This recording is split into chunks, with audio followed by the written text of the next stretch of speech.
ఓం విఘ్నేశ్వరాయ నమః. ఓం శ్రీ గురుభ్యో నమః. ఓం దుందుర్గాయ నమః. ప్రేక్షక మహాశీలందరికీ నమస్కారం. ఈ రోజుల్లో కుజదోషం అనగానే సరే భయపడి పారిపోయే రోజులు వచ్చేసాయి. తెలిసి తెలియని తనంతో కానీ అవగాహన లేమితో కానీ చాలామంది కుజదోషం అనగానే భయపడి పారిపోతూ ఉంటారు. కుజదోషం అనేది అది కళత్రానికి చేటు చేస్తుందనేది వాస్తవమే అయినప్పటికీ అసలు కుజదోషం అనేది అందరికీ ఉంటుందా? ఎంతవరకు పనిచేస్తుంది?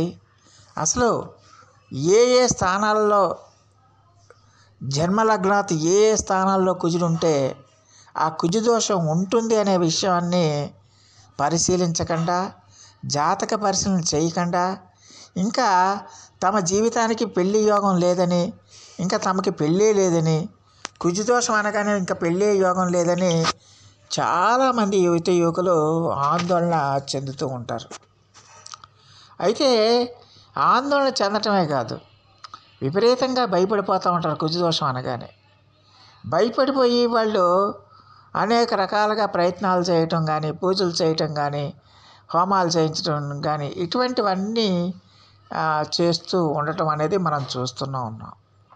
అయితే ఏ మనిషికైనా సరే జన్మ లగ్నాతో 2, 4, 7, 8, 12 2, 4, 7, 8, 12 స్థానాల్లో కనుక కుజుడు ఉంటే మీరు పుట్టిన లగ్నానికి 2వ స్థానంలో కానీ, 4వ స్థానంలో కానీ, 7వ స్థానంలో కానీ, 8వ స్థానంలో కానీ, 12వ స్థానంలో కానీ కుజులు ఉంటే, లేకపోతే ఆ స్థానాలకి కుజ దృష్టి కలిగి ఉంటే గనక అలాంటి స్త్రీల యొక్క భర్తృభావానికి, పురుషుల కళత్ర భావానికి పీడ కలిగిస్తుందని అలాంటి జాతకులకి వివాహం చేయరాదని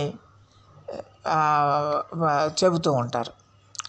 అయితే కుజదోషం అనేది అమ్మాయికి కానీ అబ్బాయికి కానీ ఒకరికి ఉన్నప్పుడు ఆ రెండో వారికి కూడా కుజదోషం ఉంటే గనక అలాంటి జంటకి ఖచ్చితంగా మనం కుజదోషం ఉన్నా కూడా అమ్మాయికి అబ్బాయికి ఇద్దరికీ కూడా కుజదోషం ఉంటే మనం నిరభ్యంతరంగా పెళ్లి చేయొచ్చు. అందులో ఎలాంటి సందేహం లేదు. ఒకరికి కుజదోషం ఉండి మరొకరికి కుజదోషం లేకపోతే అలాంటి వివాహం అనేది చేయటం అంతా ఆమోదయోగ్యం కాదని తెలుసుకోవాల్సిన అవసరం ఎంతైనా ఉంటుంది.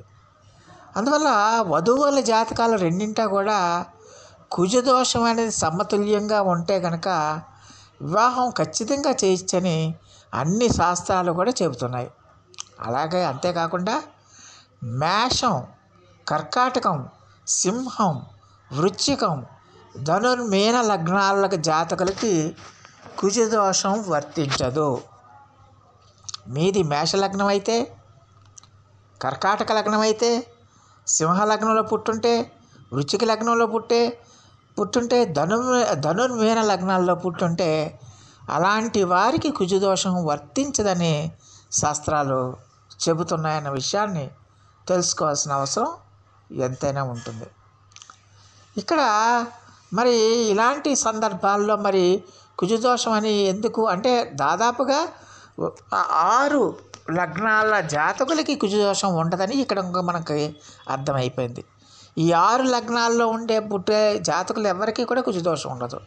మరి మిగతా 6 లగ్నాల్లో పుట్టిన జాతకులకు మాత్రమే కుజదోషం ఉంటుందన్న విషయాన్ని మనం తెలుసుకోవాల్సిన అవసరం ఎంతైనా ఉంటుంది.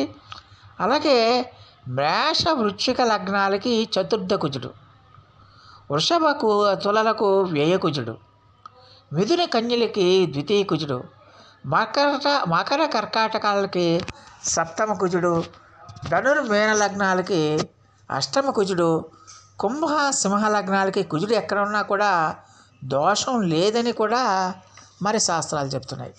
అంటే ఆ లగ్నాలు ఒకటే కాదు, కర్కాటక లగ్నం, సింహ లగ్నం, వృశ్చిక లగ్నం, ధనుర్ లగ్నం, మీన లగ్న జాతకులకే కాకుండా మేష వృశ్చిక లగ్నాలకి చతుర్థ కుజుడు, ఇది కూడా ఉంది. మేష వృశ్చిక లగ్నాలకి చతుర్థ కుజుడు. అలాగే వృషభ తులలకు వేకుజుడు, మిథున కన్యలకి ద్వితీయ కుజుడు, మకర కర్కాటకులకి సప్తమ కుజుడు, ధనుర్మీన లగ్నాలకి అష్టమ కుజుడు, కుంభ సింహ లగ్నాలకి కుజుడు ఎక్కడున్నా సరే మరి దోషం లేదని శాస్త్రాలు చెప్తున్నాయి. అయితే కుజుడు సప్తమ స్థానంలో ఉంటే మహాదోషం అని చాలామంది అనుకుంటూ ఉంటారు, ఇతరులను భయపెడుతూ కూడా ఉంటారు. అందువల్ల దానికి ప్రధానమైన కారణం ఏంటంటే మేష సింహ వృశ్చిక కుంభాల్లోని సప్తమ కుజుడు దోషకార్యనని బృహజ్జాతకం చెబుతుంది. అయితే మేషాది 12 రాశులకు ఒకే విధమైన ఫలితాలు ఉండవని మాత్రం అందరూ కూడా గ్రహించాలి. ముఖ్యంగా సప్తమ కుజుడి వల్ల మనం చెప్పుకుంటున్న అశుభ ఫలితాలన్నీ కూడా ఆ సప్తమ స్థానమైన రాశిని బట్టే ఉంటాయన్న విషయాన్ని గమనించాల్సిన అవసరం ఎంతైనా ఉంటుంది. ఉదాహరణకి కర్కాటకం ధనుర్మీన లగ్నాలకి సప్తమ స్థానాలు అయితే, అంటే కర్కాటక రాశికి ధనుర్మీనాలు సప్తమ స్థానాలు అయితే ఆ రాశుల్లో కుజుంటే వాళ్ళకి శుభాలనే ఇస్తాడు, కానీ దోషకారి ఎట్టి పరిస్థితుల్లో కాడన్న విషయాన్ని తెలుసుకోవాల్సిన అవసరం ఎంతైనా ఉంటుంది. అలాగే తులా వృషభాల సప్తమ స్థానమై అక్కడ కుజులుంటే భార్యాభర్తలు ఇద్దరూ కూడా జీవితాంతం చాలా అన్యోన్యంగా ఉంటారు. అలాగే కన్యా కుంభాలు సప్తమమై అక్కడ కుజుంటే వివాహానంతరం భోగభాగ్యాలని అనుభవిస్తారన్న విషయాన్ని గమనించాల్సిన అవసరం ఎంతైనా ఉంటుంది. అందువల్ల ఏమైనప్పటికీ కూడా కుజుదోషం అనగానే భయపడి పారిపోకుండా సుశిక్షితులైన పండితుల చేత మీరు పరిశీలన చేయించుకుని, ఒకవేళ నిజంగా కనుక మీ జాతక చక్రంలో కుజుడు ఉంటే కనుక కుజదోషం ఉంటే కనుక దానికి తగ్గ పరిహార క్రియలు చేయాల్సిన అవసరం ఎంతైనా ఉంటుంది. ముఖ్యంగా కుజుడు 5 స్థానాల్లో, అంటే మన లగ్నం నుంచి 5 స్థానాల్లో ఉన్నప్పుడు, అంటే 2, 4, 7, 8, 12 స్థానాల్లో ఉన్నప్పుడు దోషకార అవుతాడని మనం చెప్పుకుంటున్నాం. ఇందులో ప్రధానంగా అందరికీ కూడా వివాహం మీద ప్రభావం చూపించడు. కుజుడు ద్వితీయ స్థానం, అంటే 2వ స్థానంలో కుజుడు ఉంటే కనుక ధనస్థానం మీద ప్రభావం చూపిస్తాడు, విద్య మీద చూపిస్తాడు, వాక్కు మీద చూపిస్తాడు. దాని మీద ప్రభావం చూపించి ఆ విధంగా కుజుడు వ్యతిరేక ఫలితాలను ఇవ్వడానికి అవకాశం ఉంటుంది. అలాగే చతుర్థ స్థానంలో లగ్నం నుంచి చతుర్థ స్థానంలో కనుక కుజుడు ఉంటే విద్య మీద ప్రభావం చూపిస్తాడు, వాహనాల ప్రమాదాలను కలిగించడానికి అవకాశం ఉంటుంది, విద్య మీద ప్రభావం చూపిస్తాడు. ఇలాంటి పరిస్థితులన్నీ ఉంటాయి. అలాగే అష్టమంలో కుజుడు ఉంటే కనుక ఖచ్చితంగా కూడా మరి అది ఆయుష్ మీద ప్రభావం చూపించడానికి అవకాశం ఉంటుంది. సప్తమ కుజుడు ఖచ్చితంగా దోషకారే అయినప్పటికీ నేను చెప్పిన విధానంలో కొన్ని సూచనలు చేశాను కాబట్టి ఆ సూచనలకు అనుగుణంగా సప్తమంలో కుజుడు ఉన్నంత మాత్రాన అందరికీ అదే ఫలితం వర్తిస్తుందా అనేది మనం జాతక పరిశీలన చేయకుండా చెప్పలేమన్న విషయాన్ని గమనించాలి. అలాగే 1000 స్థానంలో ఉన్న కుజుడు కూడా మీకు అన్ని రకాలుగా ఖర్చు పెట్టించేస్తాడు, ప్రతి విషయాన్ని ఖర్చు పెట్టించేస్తాడు.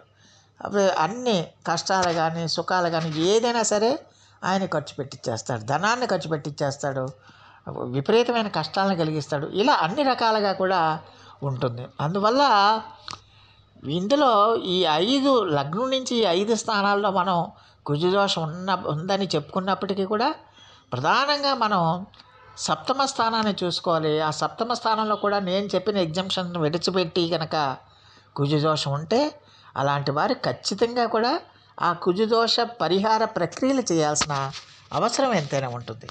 అలాగని మిగతా స్థానాలు, అంటే 2, 4, 8, 12 స్థానాల్లో మరి కుజులుంటే పరిహార ప్రక్రియలు చేయకూడదా అంటే వారు కూడా ఖచ్చితంగా చేయాలి. ఎందువల్ల చేయాలంటే 2వ స్థానం అంటే అది ధనస్థానం, వాక్కు స్థానం, కాబట్టి ఖచ్చితంగా వాళ్ళు ఆ రెండో స్థానంలో కుదిరినప్పుడు వాళ్ళు చేస్తే ఆ సమస్యల నుంచి వాళ్ళు బయటపడతారు. అలాగే నాలుగో స్థానంలో కుదిరి ఉంటే ఆ నాలుగో స్థానంలో కుదిరిన వాళ్ళు కూడా ఖచ్చితంగా మరి ఆ పరిహార ప్రక్రియలు కనుక మరి చేపడితే కనుక మరి వాళ్ళకి విద్యలో ఆటంకాలన్నీ పోతాయి, కుటుంబ పరంగా ఇబ్బందులు ఉండవు, అలాగే వాహనాల పరంగా ఇబ్బందులు ఉండవు. అలాగే అష్టమ స్థానంలో కుదిరి ఉంటే ఖచ్చితంగా ఆయుష్పరమైన ఇబ్బందులన్నీ పోతాయి, ఇతరత్ర సమస్యలన్నీ పోవడానికి అవకాశం ఉంటుంది. అలాగే వ్యయ స్థానంలో కూడా కుదిరినప్పుడు వారికి కూడా పరిహార ప్రక్రియలు చేయాల్సిన అవసరం ఎంతైనా ఉంటుంది. ఏ విధంగానైనా సరే ఖచ్చితంగా కూడా మరి కుజుదోషం ఉన్నప్పుడు ఖచ్చితంగా మరి సుశిక్షితులైన పండితుల చేత మీరు జాతక పరిశీలన చేయించుకుని మీరు ముందుకు వెళ్ళటం అనేది చాలా వరకు మేలు చేస్తుందన్న విషయాన్ని గమనించాల్సిన అవసరం ఎంతైనా ఉంటుంది. అలాగే మరి ఖచ్చితంగా కూడా మరి ఈ కుజదోషం అనేది ఖచ్చితంగా కూడా మరి జాతక పరిశీలన చేస్తేనే కానీ మీరు జాతకంలో కుజదోషం ఉంది అనే విషయాన్ని మనం ఒక నిర్ధారణకు రాకూడదు. కుజదోషం అనగానే భయపడిపోయి ఇంకా మా జీవితంలో పెళ్ళి కాదు, ఇంకా మాకు జీవితంలో ఏది ఉండదు, ఇంకేమీ ఉండదని భయపడి పారిపోకుండా ఖచ్చితంగా కూడా సుశిక్షితులైన పండితుల చేత పరిశీలన చేయించుకుని ఆ మేరకు పరిహారాలు చేయటం అనేది చాలా వరకు మేలు చేస్తుందన్న విషయాన్ని గమనించాల్సిన అవసరం ఎంతైనా ఉంటుంది. అలాగే మరి కుజదోషం అందువల్ల ప్రతి ఒక్కరు కూడా ఈ నియమాలని పాటించాల్సిన అవసరం ఎంతైనా ఉంటుంది. అందువల్ల కుజదోషం అనగానే భయపడిపోకుండా ఎట్టి పరిస్థితుల్లో కూడా మీరు ముందు మీ జాతక పరిశీలన చేయించుకొని కరెక్ట్గా జాతక పరిశీలన చేయించుకుని ఆ మేరకు మీరు ఉపచర్యలు చేయటం అనేది చాలా వరకు మేలు చేస్తుందన్న విషయాన్ని గమనించాల్సిన అవసరం ఎంతైనా ఉంటుంది. సో ఈ నా వీడియో కనుక మీకు నచ్చితే లైక్ చేయండి, షేర్ చేయండి, కామెంట్ చేయండి, సబ్స్క్రైబ్ చేయండి. సర్వే జన సుఖనో భవంతు. నమస్కారం.